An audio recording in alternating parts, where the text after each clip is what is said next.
ألف لام را تلك آيات الكتاب المبين إنا أنزلناه قرآنا عربيا لعلكم تعقلون نحن نقص عليك أحسن القصص بما أوحينا إليك هذا القرآن وإن كنت من قبله لمن الغافلين إذ قال يوسف لأبيه يا أبت إني رأيت 11 كوكبا والشمس والقمر رأيتهم لي ساجدين قال يا بني لا تقصص رؤياك على إخوتك فيكيدوا لك كيدا إن الشيطان للإنسان عدو مبين وكذلك يجتبيك ربك ويعلمك من تأويل الأحاديث ويتم نعمته عليك وعلى آل يعقوب كما أتمها على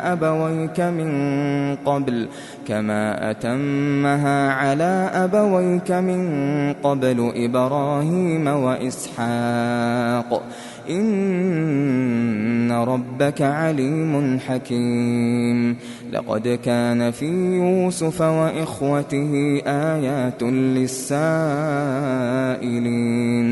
إذ قالوا ليوسف وأخوه أحب إلى أبينا منا ونحن عصبة إن أبانا لفي ضلال مبين اقتلوا يوسف أو اطرحوه أرضا يخل لكم وجه أبيكم وتكونوا من بعده قوما صالحين قال قائل منهم لا تقتلوا يوسف وألقوه في غيابة الجب يلتقطه بعض السيارة إن كنتم فاعلين قالوا يا أبانا ما لك لا تأمنا على يوسف وإنا له لناصحون أرسله معنا غدا يرتع ويلعب وإنا له لحافظون قال إني ليحزنني أن تذهبوا به وأخاف أن يأكله الذئب وأنتم عنه غافلون قالوا لئن أكله الذئب ونحن عصبة إنا إذا لخاسرون فلما ذهبوا به وأجمعوا أن يجعلوه في غيابة الجب وأوحينا إليه لتنبئنهم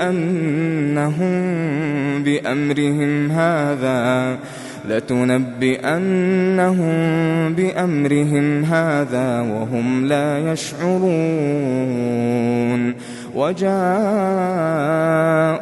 أباهم عشاء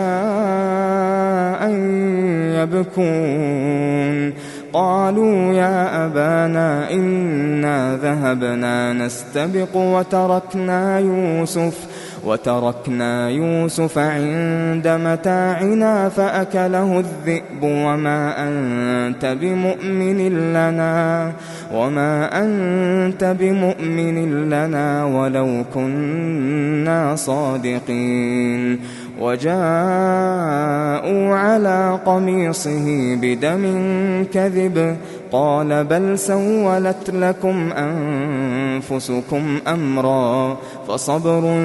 جميل والله المستعان على ما تصفون وجاءت سيارة فأرسلوا واردهم فأدلى دلوه قال يا بشرى هذا غلام وأسروه بضاعة والله عليم بما يعملون وشروه بثمن بخس دراهم معدودة وكانوا فيه من الزاهدين وقال الذي اشتراه من مصر لامرأته أكرمي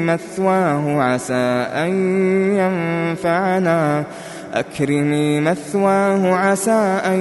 ينفعنا أو نتخذه ولدا وكذلك مكنا ليوسف في الأرض ولنعلمه من تأويل الأحاديث والله غالب على أمره ولكن أكثر الناس لا يعلمون ولما بلغ أشده آتيناه حكما وعلما وكذلك نجزي المحسنين وراودته التي هو في بيتها عن نفسه وغلقت الأبواب وقالت هيت لك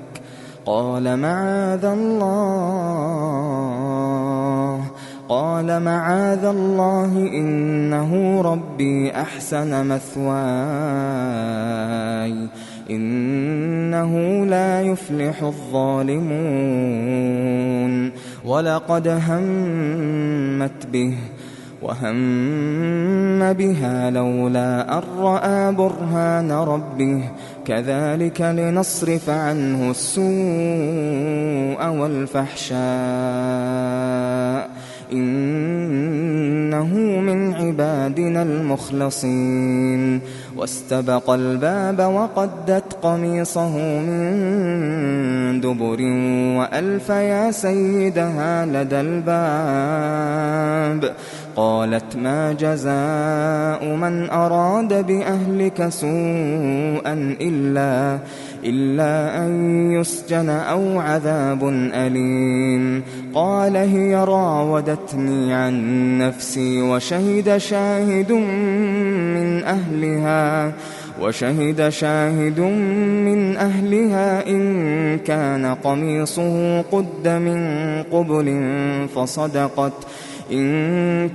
قميصه قد من قبل فصدقت وهو من الكاذبين وإن كان قميصه قد من دبر فكذبت وهو من الصادقين فلما رأى قميصه قد من دبر قال إنه من كيدكن إن كيدكن عظيم يوسف أعرض عن هذا واستغفري لذنبك إنك كنت من الخاطئين وقال نسوة في المدينة امرأة العزيز تراود فتاها عن نفسه قد شغفها حبا إنا لنراها في ضلال مبين فلما سمعت بمكرهن أرسلت إليهن وأعتدت لهن متكأ وآتت كل واحدة منهن سكينا وقالت اخرج عليهن فلما رأينه أكبرنه وقطعن أيديهن وقلن حاش لله ما هذا بشرا إن هذا إلا ملك كريم قالت فذلكن الذي لمتنني فيه ولقد راودته عن نفسه فاستعصم ولئن لم يفعل ما آمره ليسجنن وليكون من الصاغرين قال رب السجن أحب إلي مما يدعونني إليه وإلا تصرف عني كيدهن أصب إليهن وأكن من الجاهلين فاستجاب له ربه فصرف عنه كيدهن إنه هو السميع العليم ثم بدا لهم من بعد ما رأوا الآيات ليسجننه حتى حين ودخل معه السجن فتيان قال أحدهما إني أراني أعصر خمرا وقال الآخر إني أراني أحمل فوق رأسي خبزا تأكل الطير منه نبئنا بتأويله إنا نراك من المحسنين قال لا يأتيكما طعام ترزقانه إلا نبأتكما بتأويله قبل أن يأتيكما ذلكما مما علمني ربي إني تركت ملة قوم لا يؤمنون بالله وهم بالآخرة هم كافرون واتبعت ملة آبائي إبراهيم وإسحاق ويعقوب ما كان لنا أن نشرك بالله من شيء ذلك من فضل الله علينا وعلى الناس ولكن أكثر الناس لا يشكرون يا صاحبي السجن أأرباب متفرقون خير أم الله الواحد القهار ما تعبدون من دونه إلا أسماء سميتموها أنتم وآباؤكم ما أنزل الله بها من سلطان إن الحكم إلا لله أمر ألا تعبدوا إلا إياه ذلك الدين القيم ولكن أكثر الناس لا يعلمون يا صاحبي السجن أما أحدكما فيسقي ربه خمرا وأما الآخر فيصلب فتأكل الطير من رأسه قضي الأمر الذي فيه تستفتيان وقال للذي ظن أنه ناج منه اذكرني عند ربك فأنساه الشيطان ذكر ربه فلبث في السجن 9 سنين وقال الملك إني أرى 7 بقرات سمان يأكلهن 7 عجاف و7 سنبلات خضر وأخر يابسات يا أيها الملأ أفتوني في رؤياي إن كنتم للرؤيا تعبرون قالوا أضغاث أحلام وما نحن بتأويل الأحلام بعالمين وقال الذي نجا منهما وادكر بعد أمة أنا أنبئكم بتأويله فأرسلون يوسف أيها الصديق أفتنا في 7 بقرات سمان يأكلهن 7 عجاف و7 سنبلات خضر وأخر يابسات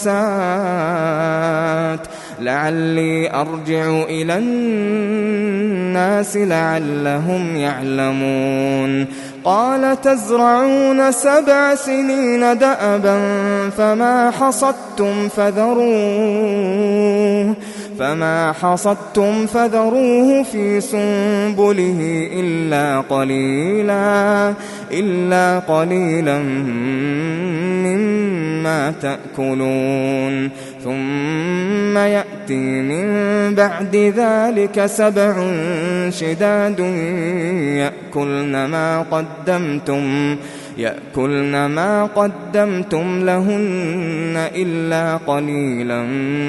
مما تحصنون ثم يأتي من بعد ذلك عام فيه يغاث الناس وفيه يعصرون وقال الملك ائتوني به فلما جاءه الرسول قال ارجع إلى ربك فاسأله ما بال النسوة اللاتي قطعن أيديهن إن ربي بكيدهن عليم قال ما خطبكن إذ راوتن يوسف عن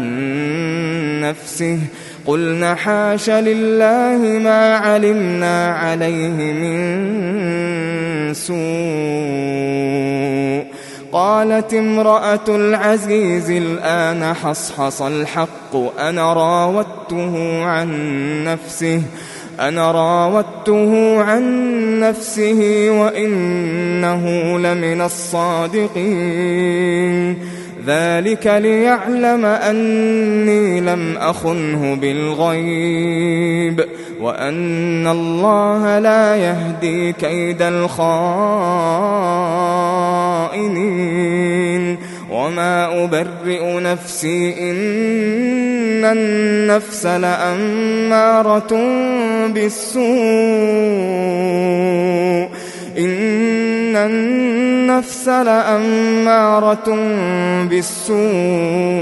إلا ما رحم ربي إن ربي غفور رحيم وقال الملك ائتوني به أستخلصه لنفسي فلما كلمه قال إنك اليوم لدينا مكين أمين قال جعلني على خزائن الأرض إني حفيظ عليم وكذلك مكنا ليوسف في الأرض يتبوأ منها حيث يشاء نصيب برحمتنا من نشاء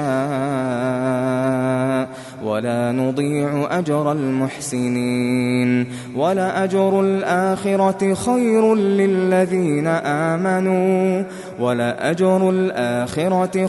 للذين آمنوا وكانوا يتقون وجاء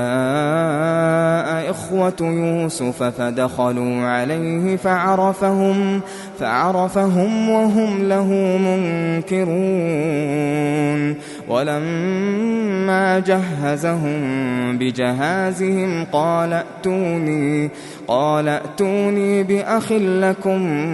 من أبيكم ألا ترون أني أوفي الكيل وأنا خير المنزلين فإن لم تأتوني به فلا كيل لكم عندي ولا تقربون قالوا سنراود عنه أباه وإنا لفاعلون وقال لفتيانه اجعلوا بضاعتهم في رحالهم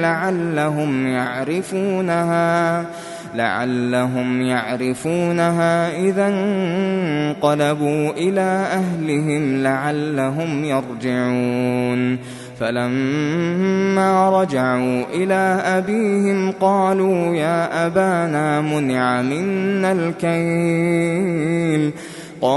يا أبانا منع منا الكيل فأرسل معنا أخانا نكتل وإنا له لحافظون قال هل آمنكم عليه إلا كما أمنتكم على أخيه من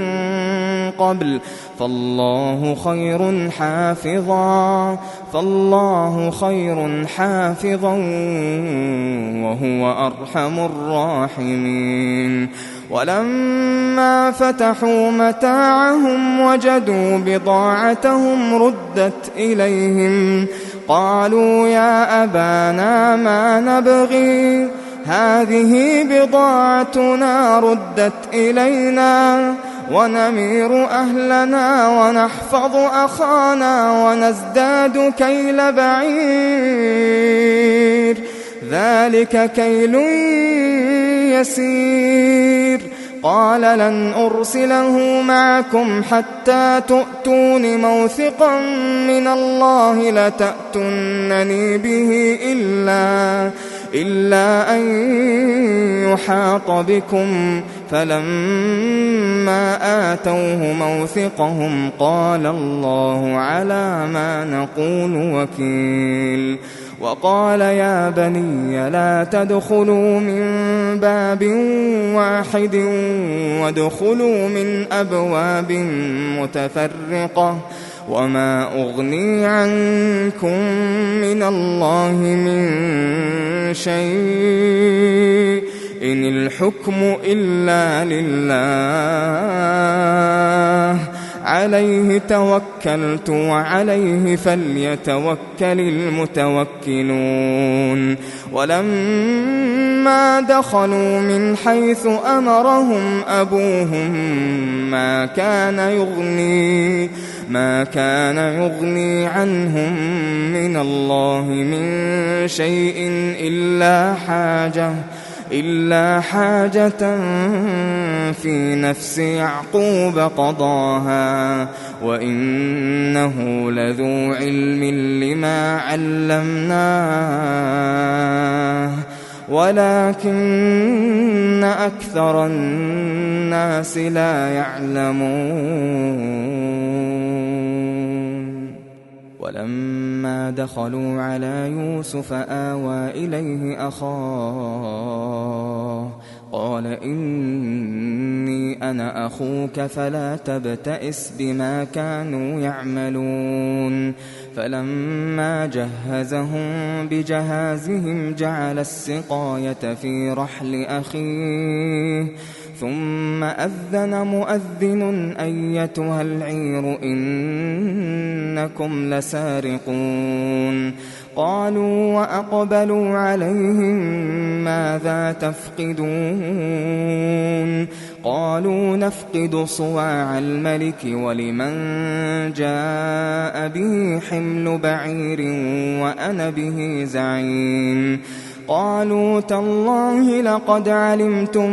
ما جئنا لنفسد في الأرض وما كنا سارقين قالوا فما جزاؤه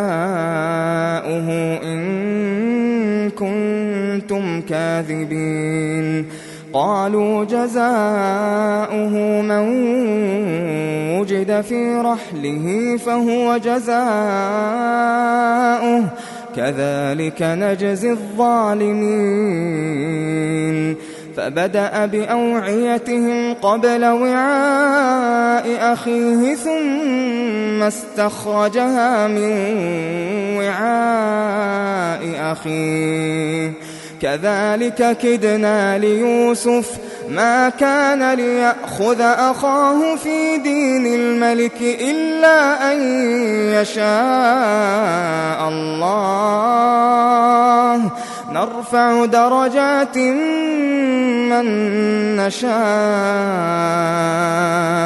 وفوق كل ذي علم عليم قالوا إن يسرق فقد سرق أخ له من قبل فأسرها يوسف في نفسه ولم يبدها لهم قال أنتم شر مكانا والله أعلم بما تصفون قالوا يا أيها العزيز إن له أبا شيخا كبيرا فخذ أحدنا مكانه إنا نراك من المحسنين قال معاذ الله أن نأخذ إلا من وجدنا متاعنا عنده إنا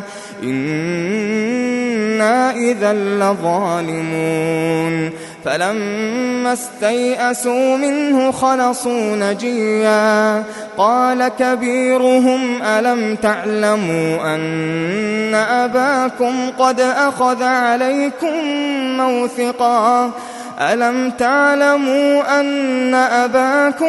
أخذ عليكم موثقا من الله ومن قبل ما فرطتم في يوسف فلن أبرح الأرض حتى يأذن لي أبي أو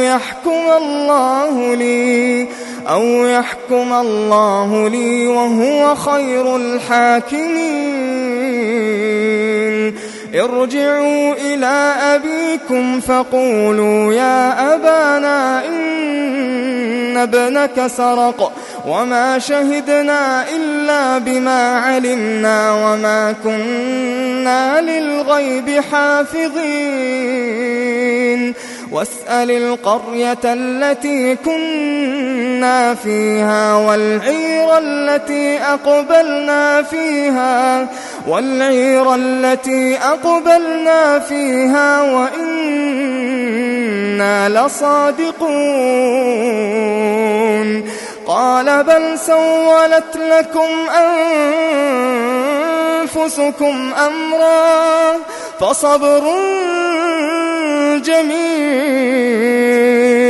عسى الله أن يأتيني بهم جميعا إنه هو العليم الحكيم وتولى عنهم وقال يا أسفا على يوسف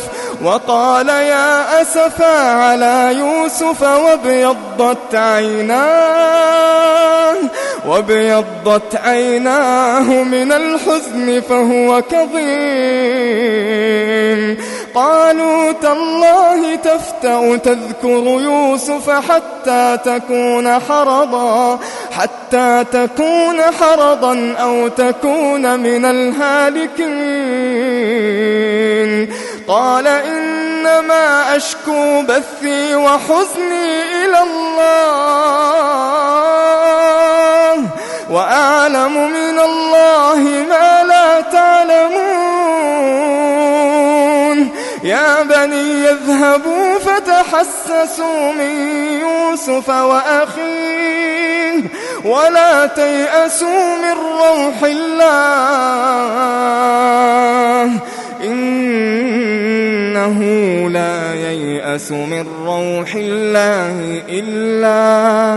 إنه لا ييأس من روح الله إلا القوم الكافرون فلما دخلوا عليه قالوا يا أيها العزيز مسنا وأهلنا الضر وجئنا ببضاعة مزجاة فأوف لنا الكيل وتصدق علينا إن الله يجزي المتصدقين قال هل علمتم ما فعلتم بيوسف وأخيه إذ أنتم جاهلون قالوا أئنك لأنت يوسف قال أنا يوسف وهذا أخي قد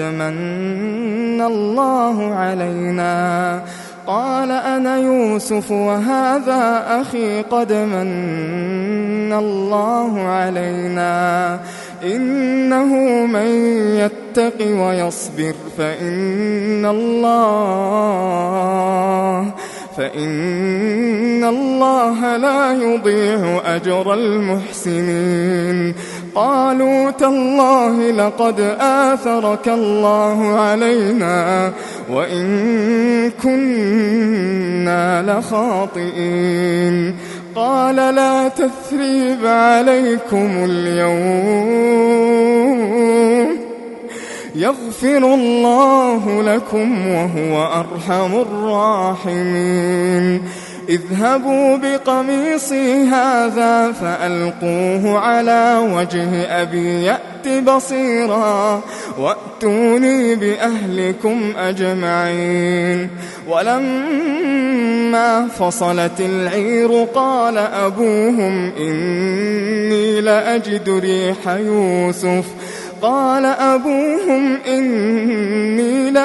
ريح يوسف لولا أن تفندون. قالوا تالله إنك لفي ضلالك القديم. فلما أن جاء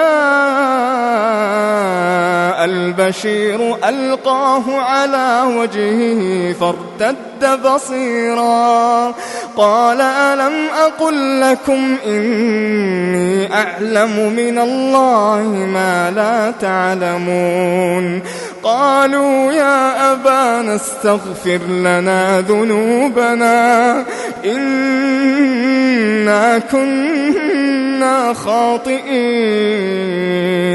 قال سوف أستغفر لكم ربي إنه هو الغفور الرحيم. فلما دخلوا على يوسف آوى إليه أبويه وقال ادخلوا مصر إن شاء الله آمنين. ورفع أبويه على العرش وخروا له سجدا وقال يا أبت هذا تأويل رؤياي من قبل قد جعلها ربي حقا وقد أحسن بي إذ أخرجني من السجن وجاء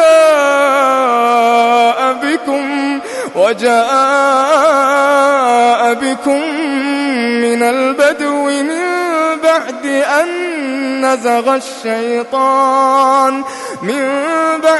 أن نزغ الشيطان بيني وبين إخوتي إن ربي لطيف لما يشاء إنه هو العليم الحكيم.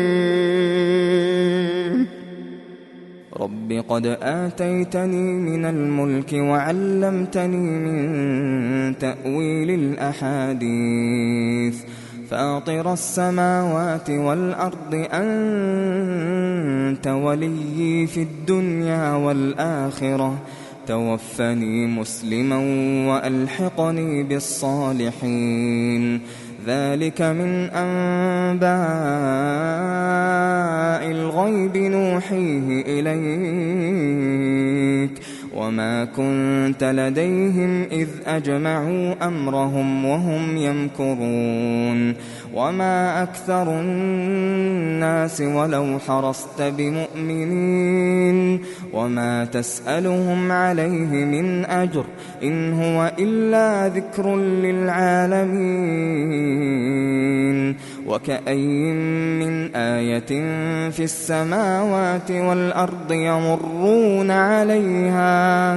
يمرون عليها وهم عنها معرضون.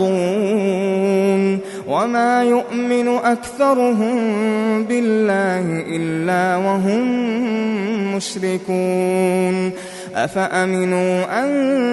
تأتيهم غاشية من عذاب الله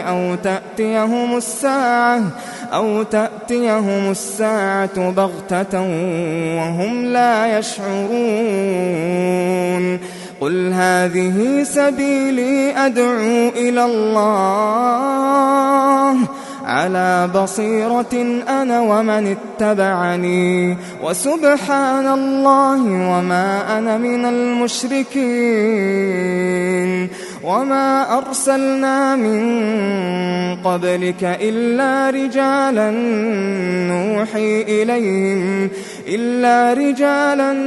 نوحي إليهم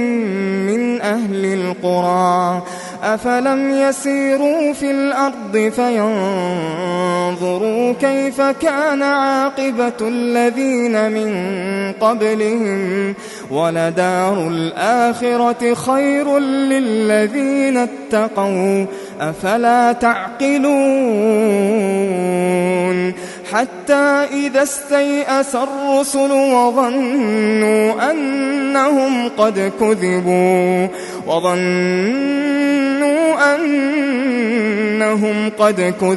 جاءهم نصرنا فنجي من نشاء ولا يرد بأسنا عن القوم المجرمين لقد كان في قصصهم عبرة لأولي الألباب ما كان حديثا يفترى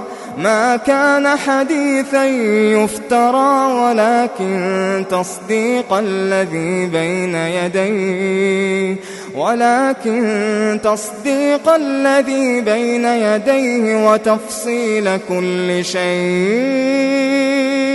وتفصيل كل شيء وهدى ورحمة لقوم يؤمنون.